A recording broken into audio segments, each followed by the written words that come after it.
except where them hands, where them holes, where them throws, you know what I'm saying?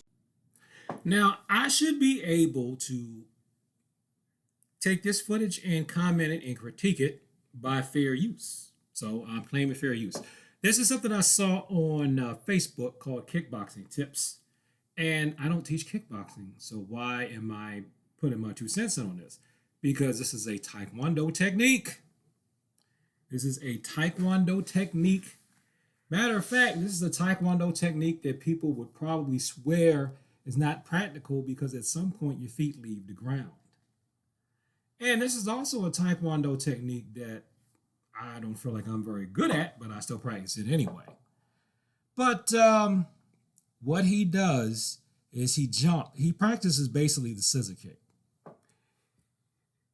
By doing the feint and then kicking with the other leg that you practice, on the air, that gave him the dexterity to be able to plant on someone who's being a little too stiff and stationary and jump up and kick him with the other leg. I'm going to take his word for it because he did it in a smoker. That's an environment that I guarantee you the internet would swear that this type of Taekwondo kick doesn't work in. And let me say this.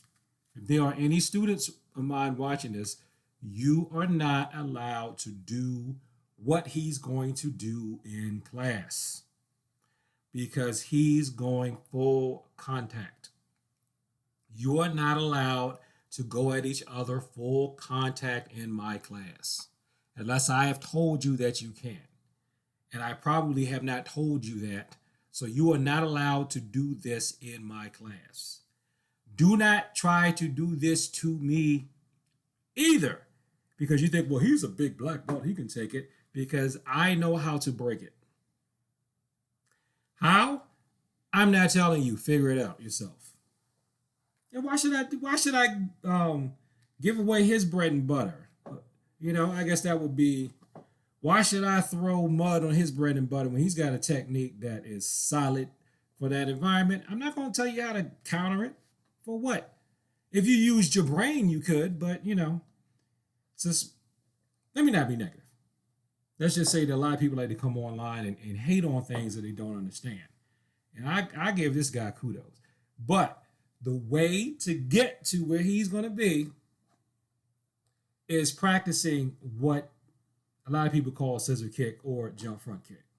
I'm going to put a little bit of video of me doing a forward roll to a scissor kick right before I talk about this.